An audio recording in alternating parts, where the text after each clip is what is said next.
안녕하세요. 저는 힘든 시간을 보내면서 혼자 견디기 버거워서 따뜻한 위로와 응원이 너무 절실해서 이렇게 용기를 냈습니다. 다들 슬프고 힘든 일을 겪으면서 보내시는 분들도 많으시겠지만 저 또한 약한 사람이라 주변의 관심과 응원이 필요합니다. 따뜻한 격려의 마음이라도 부탁하고자 사연을 보내게 됐습니다. 들어주시면서 저에게 용기를 꼭 주셨으면 좋겠습니다. 저는 결혼을 약속한 남자친구가 있었습니다. 남자친구와 저는 같은 미술 전공으로 대학교에서 만나 연애를 시작했어요. 같은 미술을 하면서 서로 의지하며 미래에 대한 같은 꿈을 꾸면서 행복한 날들만 가득했습니다. 남자친구와 저는 동갑내기여서 대학교 친구들은 다 같이 서로 친한 친구였기 때문에 항상 같이 있는 날이 더 많았고 함께 보내는 시간은 점점 더 길어져 저희는 서로가 멀어진다는 걸 상상조차 할 수 없었습니다. 그렇게 저희는 같이 대학교를 무사히 졸업하고 미래의 결혼을 약속하며 졸업 후 동시에 동거를 했습니다.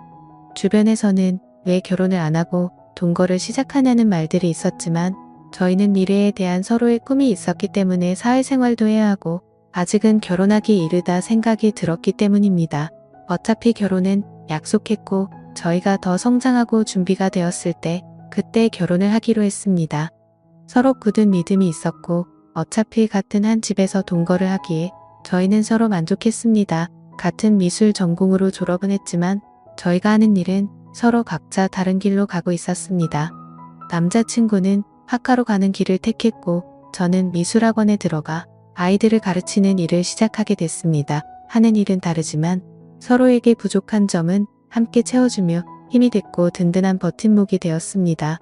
그렇게 지냈던 날들이 벌써 6년이란 시간이 훌쩍 지나갔고 저희는 둘 다 30살이 넘어버렸습니다. 다행히 그동안 함께 살면서 서로 투닥거리는 거 웃고 큰 다툼 없이 잘 지냈습니다. 30이 넘자 주변에서는 또 이제는 결혼을 하지 않겠냐는 말들이 나오기 시작했어요. 저도 사실 이제는 슬슬 오늘 생각해야 한다고 느끼고 있었거든요. 저는 아이도 낳아야 하고 더 나이 먹기 전에 이젠 결혼식을 올려도 된다고 생각했어요. 그래서 퇴근 후 남자친구와 저녁을 먹으며 얘기를 꺼내봤습니다. 자기 우리 벌써 같이 산 지도 6년이나 지났다. 시간 엄청 빠르지 그런데 남자친구는 그러네 벌써 그렇게 됐네. 시간 정말 빠르네 하더군요. 그래서 직접적으로 얘기를 꺼내야겠다 싶었죠. 우리 나이도 벌써 30도 넘었고 슬슬 결혼 준비도 해야 하지 않을까? 남자친구는 제 말을 듣고 시큰둥한 표정을 지으며 일단 밥이나 먹자고 말을 돌리는 듯한 느낌이었습니다. 오늘 그림이 잘 그려지지 않아 예민한 상태인 건지 컨디션이 별로 좋아 보이지 않았습니다. 사실 결혼 얘기를 꺼내면 서로 이것저것 대화가 나올 줄 알았는데 저녁을 먹고 나서도 더 이상 대화가 이어지지 않았습니다. 괜히 저만 들떴나 싶어서 기분만 가라앉았습니다. 그래도 남자친구의 컨디션이 좋은 날에 다시 천천히 얘기하면 되니까 크게 조급해하지 않았어요. 그날 이후 이상하게 남자친구는 평소와 달랐습니다. 밖에서 따로 친구들을 만나는 날은 들어가고 원래는 저도 같이 만나는 친구들이었기 때문에 항상 같이 나가서 만났는데 요즘은 저랑 같이 안 가고 혼자서만 그 친구들을 만나고 들어오더라고요. 날이 갈수록 점점 남자친구의 행동들이 하나하나가 이상해지고 있었습니다. 저만 보면 항상 미소를 보내던 사람이 저랑 눈만 마주치면 인상을 찡그리고 제 눈을 피하듯이 고개를 싹 돌린다던가 말이죠. 그리고 술이 잔뜩 취해 집에 오는 날이 늘어나길래 무슨 일이 있는지 물어봐도 아무 일도 없다고만 하는데 저는 그런 남자친구가 너무 답답했어요. 남자친구는 그림이 잘 안 그려질 때는 많이 예민해지긴 했지만 이렇게까지 행동에 변화가 없었습니다. 그림 문제는 아닌 듯 했고 말하기 힘든 일이 있는 것 같았죠. 선뜻 제가 먼저 물어볼 수 없어서 말을 해줄 때까지 기다려 보기로 했습니다. 그런데 점점 늦은 시간에 집에 오고 너무 늦게까지 안 들어올 때는 연락을 하면 제 연락을 받지도 않았어요. 남자친구가 밖에 있는 시간이 늘어났고 밖에 있을 때는 연락도 거의 안 되니 답답할 따름이었죠. 저는 점점 남자친구 행동들을 곰곰이 생각해보면서 그제서야 조금씩 이상하다고 생각이 들고 느낌이 왔습니다. 아무래도 여자가 생긴 것 같았습니다. 왜냐하면 저랑 같이 살면서 단 한 번도 핸드폰을 잠가 놓지 않았는데 행동이 이상해지기 시작하면서 핸드폰에 비밀번호를 설정해 둔 것입니다. 정말 의심하고 싶지 않아서 참아왔는데 더 이상은 안 되겠다 싶었죠. 오늘은 꼭 남자친구랑 제대로 얘기를 해봐야 할 것 같아 저녁 늦도록 기다렸습니다. 역시나 오늘도 자정이 넘어서 들어오더군요. 더 이상 미루면 안 되겠다 싶어 물어봤습니다. 요즘 왜 그러는데? 무슨 일이 있으면 말을 좀 해주던가 라고 했습니다. 그러자 너랑 사는 게 지겨워졌어. 네가 하는 잔소리도 듣기 싫고 나 혼자 있고 싶다. 그 말을 듣는 순간 머리를 망치로 맞는 기분이었습니다. 한숨을 내쉬는 남자친구의 말을 듣고 이 사람이 정말 내가 알던 내 남자친구가 맞나? 너무 의아했습니다. 어떻게 저런 말을 아무렇지 않게 나한테 할 수가 있나 싶었죠. 평소에 저희가 싸운 것도 아니고 저희 사이에 아무 문제도 없다고 생각했는데 제 착각이었습니다. 그래서 저는 도대체 왜 갑자기 이렇게까지 변할 수가 있는지 제대로 이유라도 알고 싶었습니다. 저는 화가 나서 따지면서 물어봤어요. 내가 지겨워졌다고? 혹시 다른 여자 생겨서 그런 거야?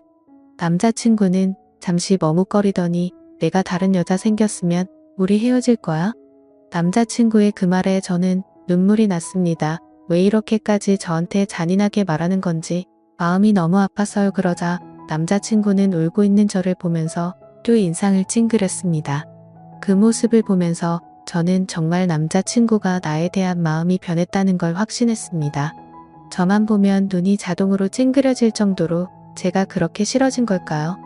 왜 우리가 갑자기 이렇게 됐을까 생각해보니 제가 결혼 얘기를 꺼내고 나서 그렇게 된 것 같았어요. 저는 한 번 더 확인해 보고 싶어서 물어봤죠. 혹시 결혼 얘기가 많이 부담됐었어? 부담되면 천천히 해도 되는 거잖아. 그러자 남자친구는 너랑 사는 게 이제 지겨워졌다고. 못 알아듣겠어? 다시 말해줄까? 남자친구는 또 인상을 쓰면서 말했습니다. 다시 한번 남자친구의 진심을 듣게 되니 견딜 수가 없었어요. 그렇게 며칠이 지나고 한 집에 있는 것도 불편한지 남자친구는 외박을 하는 날도 생겼습니다. 집에 있을 때는 전화가 오면 제 눈치를 한번 보고 나서 자리를 옮겨 전화를 받더라고요. 요즘 남자친구가 만나는 친구들한테 연락해서 왜 저러는 건지 물어보고 싶었지만 친구들이 모를 수도 있는데 제가 괜한 말을 하는 것일 수도 있어서 쉽게 연락을 하지 못했습니다. 아무튼 날이 갈수록 혼자 감당하기가 너무 힘이 들었어요. 반복되는 하루하루가 저를 지치게 만들었고 더 이상 우리가 함께하지 못할 것을 느꼈기에 저는 남자친구의 말을 받아들이기로 했습니다. 함께 사는 집의 보증금은 반반 나누어서 했기 때문에 남자친구가 집이 정리되면 돈을 보내주기로 했습니다. 그렇게 우린 이별을 하고 말았습니다. 결혼을 약속하며 긴 시간을 함께 살았기 때문에 우리가 영원할 거라고 생각했는데 모두 저만의 착각이었던 거죠. 이렇게 쉽게 깨질 인연이었는지도 모르고 행복한 미래만 꿈꾸던 저는 마음이 모두 무너져 내렸습니다. 아무것도 손에 잡히지 않아 저는 하던 일도 그만두고 본가로 들어갔습니다. 그리고 얼마 후 보증금의 절반이 제 통장으로 들어왔고 집 정리가 다 끝난 거구나 생각을 했죠. 남자친구와의 긴 추억이 모두 끝나버린 기분이 들었습니다. 몇 날 며칠을 얼마나 울면서 지냈는지 모릅니다. 함께 6년이란 시간 동안 울고 웃으며 부부처럼 살았는데 한순간에 이렇게 끝날 거라고는 상상조차 하지 못했으니깐요. 그냥 혼인신고만 안 했지 이런 게 이혼이구나 싶었습니다. 남자친구는 아무래도 저랑 살면서 법적으로 결혼까지는 생각하지를 않았구나란 생각이 들었죠. 그래도 남자친구의 마음을 이해는 갔습니다. 살면서 누구나 변할 수는 있다고 생각했으니깐요. 그렇게 제 스스로를 위로도 해 보고 또 울고 그리워하고 한동안은 그렇게 아무것도 하지 못하면서 반복되는 날들을 보냈습니다. 부모님도 그런 저를 너무 걱정하시고 저도 더 이상 이렇게 지내면 안 될 것 같았죠. 그래서 마음을 다잡고 다른 사람들도 만나며 천천히 앞으로 나아가고 있었습니다. 그렇게 몇 개월이 지나고 시간이 참 빨리 흐르는 듯한 느낌이었습니다. 대학교 친구들은 저랑 남자친구 모두 같은 친구들이었기 때문에 그동안 연락을 못하고 지냈지만 저는 이제 신경 쓰지 않으려고 노력하며 다시 친구들에게 연락을 했습니다. 저희가 헤어진 것을 알기 때문에 아마 친구들도 서로의 친구다 보니 먼저 저에게 연락하기 힘들다는 것을 알기 때문에 기다려준 친구들에게 너무 미안하고 고마웠습니다. 역시 친구들은 예전처럼 저를 반갑게 맞이해 주었습니다. 그러다 한 친구가 헤어진 남자친구의 소식을 알고 있냐면서 요즘 작품 개인전을 열고 있다면서 잘 지내는 것 같다면서 얘기를 해주더라고요. 사실 많이 궁금해하며 지냈습니다. 그림은 계속 그리는지 나 말고 딴 여자를 만나서 결혼을 했는지 말이죠. 믿고 원망하면서도 항상 궁금했으니까요. 아무튼 그래서 개인전을 하고 있다는 말을 듣고 고민이 많았습니다. 어떤 그림을 그렸을지 단순한 궁금증인지 내가 아직 미련을 못 버리고 그를 그리워하는 건지 제 마음을 확인해보고 싶었습니다. 그래서 저는 친구와 함께 그의 개인전을 찾아갔습니다. 도착해서 들어가는 계단에 올라갔다 내려갔다 몇 번을 반복하고 숨을 들여 마셨다 내뱉었다를 몇 번을 반복했는지 모릅니다. 친구는 그런 저를 보고는 못 들어가겠으면 들어가지 말자고 했지만 저는 이왕 여기까지 온 거 그림이라도 보고 가자고 다시 한번 마음을 다잡고 용기를 내서 들어갔습니다. 유명한 화가가 안이기의 위층으로 올라가 보니 규모가 크지 않은 아담한 공간이었습니다.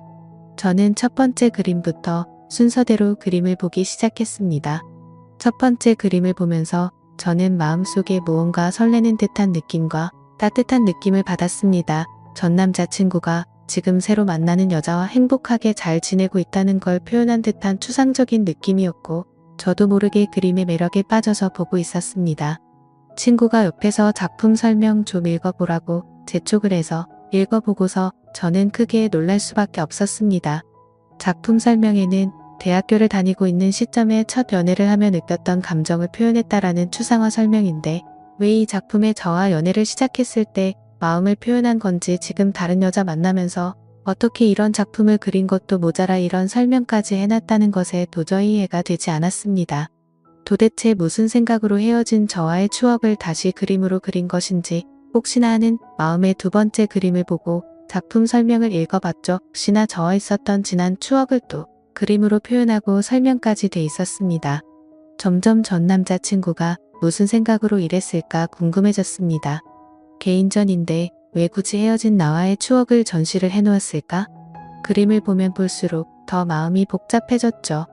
그리고 또 다음 그림들을 보는데 뭔가 마음이 무거운 듯한 느낌의 그림이었습니다. 왜 그림을 이렇게 표현했을까? 설명을 읽고 보니 저와 헤어지고 본인의 마음이 적혀 있더라고요.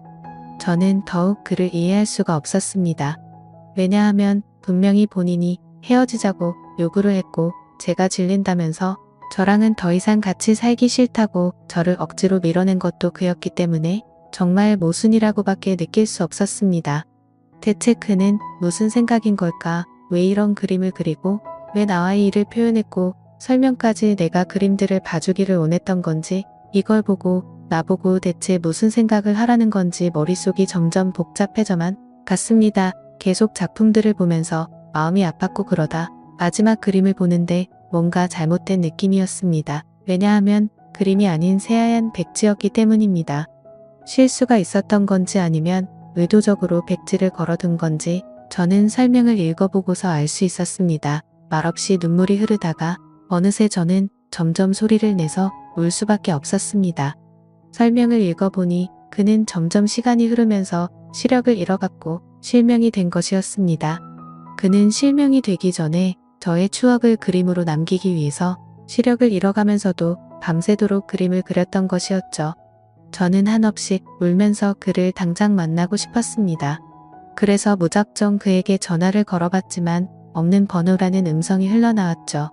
저는 지금 만나지 못하면 영영 그를 못 볼 것 같은 기분의 친구에게 그를 찾아달라고 지금 만나지 않으면 정말 미쳐버릴 것만 같다고 붙잡고 마구 울었습니다. 대학교 때부터 다 같은 친구였기 때문에 옆에 있는 친구는 연락이 되는 모든 친구들에게 그의 전화번호를 물어봤습니다. 그중 그와 연락이 되는 친구는 단 한 명이었습니다. 그래서 그 친구는 우리가 개인전에 와 있다는 얘기를 듣고서 잠시 머뭇거리다 번호를 어렵게 불러주기 시작했습니다. 저는 친구에게 내 얘기하지 말고 나 대신 통화를 해서 만날 약속을 잡고 알려달라고 얘기했습니다. 그렇게 친구는 그와 약속 장소를 정하고 제가 그곳으로 갔습니다. 근데 장소는 그와 제가 살았던 그 집 근처 동네 카페였습니다. 왜 굳이 이쪽 동네에서 약속 장소를 정했는지 이사했습니다. 일단 그가 있는 카페로 들어갔고 구석 자리에 많이 수척해진 그가 보이더군요. 천천히 걸어가서 그가 있는 구석 자리 앞으로 갔지만 그는 정말 저를 보지 못했고 저는 일부러 조금 더 기척을 내기 위해서 의자 소리가 나게끔 들어서 앉았습니다. 그러자 그는 제가 아닌 약속을 잡은 제 친구인 줄 알고 인사를 건네기 시작했어요. 그가 말을 하는데 저는 계속 눈물이 나와 마음이 너무 아팠습니다. 이제 내가 앞에 있어도 전혀 알아보지 못한다는 것이 너무 슬펐습니다. 저는 그에게 친구가 아닌 저라고 사실대로 밝혔고 그는 너무 놀라 갑자기 일어나서 나가려고 하는데 제가 붙잡아서 다시 의자에 앉혔습니다. 그는 생각지도 못했다는 듯 당황을 했고 저도 마음을 추스리고 천천히 말을 이어갔습니다. 저는 그의 개인전에 다녀온 것을 말했고 그는 참고 참다가 눈물이 한 방울 흘러내리더군요. 저는 아직 그의 마음을 알 수 없었기 때문에 제가 궁금했던 걸 단도직입적으로 물어봤습니다. 어쩌다 멀쩡했던 눈이 왜 갑자기 실명이 됐고 나 싫다고 다른 여자한테 가서 잘 만나고 있을 텐데 왜 헤어진 나와의 추억을 그림까지 그리고 개인전까지 열어서 그림을 전시했는지 이해할 수 없으니 설명해 달라고 말했습니다. 그는 잠시 주춤거리며 입을 떼기 시작했습니다. 그는 제가 궁금했던 것들을 하나씩 설명하는데 찬찬히 들으면 들을수록 가슴이 미워지며 그가 원망스러웠습니다. 그가 말한 것들은 사실은 저와 살면서 눈에 이물감이 들고 눈이 뽀얗게 보일 때가 있어 안과를 가게 됐는데 시력이 점점 나빠지고 있어서 정밀 검사를 해봤답니다. 검사 결과 눈이 점점 실명이 되고 있었다라고 말을 들었다고 하네요. 수술조차 할 수 없을 정도로 진행이 빠르게 되고 있던 시점에 제가 결혼 얘기를 꺼내었고 그때부터 그는 자기는 곧 실명이 될 텐데 저랑 결혼까지 하면 제가 그의 옆에서 얼마나 고생을 할지 뻔히 보여서 결혼 얘기에 그렇게 반응을 한 것이라고 말해주더군요. 그리고 저를 볼 때마다 눈을 찡그렸던 건 제가 싫어서 그런 게 아니었고 앞이 잘 보이지 않아 저를 조금이라도 더 자세히 보려고 눈을 찡그리면서까지 제 얼굴을 봤던 것이었죠. 그리고 그는 저 말고는 다른 여자는 생각도 해본 적이 없기 때문에 당연히 다른 여자를 만난 적은 없었다고 하네요. 제 남은 인생을 불행하게 만들지 않겠다는 그의 생각으로 인해 거짓말로 제가 질렸다고 했고 싫어졌다면서 다른 여자가 생긴 듯한 뉘앙스를 풍기면서 제가 의심하기를 원했다고 합니다. 그래서 제가 먼저 떠나기를 바랬던 건데 하나하나 그의 얘기를 들으면서 그때 생각을 해보니 정말 저는 그에게 너무 무관심했구나 느꼈죠. 정작 옆에 같이 사는 나는 왜 그가 눈이 잘 안 보이는 것조차 눈치채지 못했을까 제 자신이 너무 원망스러웠습니다. 제가 진작 눈치라도 챘다면 이렇게 허망하게 그와 헤어질 일도 없었을 텐데 싶었죠. 오히려 그가 힘든 것을 혼자 감당하고 있을 때 제가 조금이라도 기댈 수 있게 힘을 줬다면 그가 거짓말까지 하면서 저와 헤어지려 했을까라는 생각이 들었습니다. 그의 마음을 헤아려 보니 그가 혼자 얼마나 힘들었을까라는 생각에 가슴이 너무 아팠습니다. 그는 설명하는 내내 눈물이 마르지 않았고 저도 중간중간에 말하고 싶은 걸 최대한 참고 눈물을 흘리며 듣고 있을 수밖에 없었습니다. 그의 얘기를 다 듣고 나서 저는 그에게 시력을 잃고 우리가 헤어지면 내가 혼자 행복하게 살 수 있을 거라고 생각해서 라고 묻자 그는 눈이 보이지 않는 남편 말고 평범하고 건강한 남자 만나서 아이 낳고 행복해 살기를 바랬어 라고 울먹이는 듯한 말투로 겨우 대답을 하더군요. 저는 그 말을 듣자 맞아 그의 진심이 무엇이었는지 왜 그때 그가 딴 여자가 생긴 것처럼 말하고 저를 그렇게까지 밀어냈는지 이제야 그의 마음을 알게 됐습니다. 그는 정말 나를 진심으로 사랑했고 본인보다 나를 먼저 생각한 사람이었다는 걸 왜 저는 그때 제대로 알지 못했을까요? 다시 한번 마음을 추스르고 왜 이 동네에서 약속을 잡은 건지 물어봤습니다. 그는 사실 저와 함께 살던 그 집에서 제가 나간 이후로 쭉 혼자서 살고 있다고 했어요. 알고 보니 집을 정리한 것처럼 저에게 돈을 보낸 것이었고 그는 혼자 저의 추억이 있는 그 집을 떠나지 못했다고 했습니다. 저도 그와 헤어지고 많이 힘들었다고 생각했는데 그는 제 흔적이 있는 집에서 혼자서 얼마나 외롭고 슬펐을지 가늠조차 되지가 않더라고요. 모든 것을 혼자 짊어지려고 하는 그가 믿고 원망스러웠지만 저를 위한다는 마음에 벌였던 일이었기에 그를 미워할 수도 없었습니다. 저는 그 집에 가보고 싶다고 말하자 그는 가방에서 접이식 지팡이를 꺼내더니 먼저 앞장을 섰습니다. 그런 모습이 너무 낯선 모습이었지만 저는 결코 내색할 수가 없었습니다. 익숙하게 그는 집으로 도착했고 같이 들어갔습니다. 들어가서 그동안 변한 것이 거의 없는 모습에 조금 놀랐습니다. 대부분은 거의 그대로였지만 눈이 보이지 않아서 자신이 잘 다닐 수 있도록 하고 손이 잘 닿는 곳으로 위치를 조금 바꿨다고 하더군요. 그동안 이 집에서 혼자 보이지도 않는 눈으로 지냈다는 것이 믿기지 않았어요. 하나씩 알게 될수록 너무 마음이 아파왔고 제가 계속 옆에 있었더라면 잘 챙겨줄 수 있었을 텐데 속상한 마음뿐이었습니다.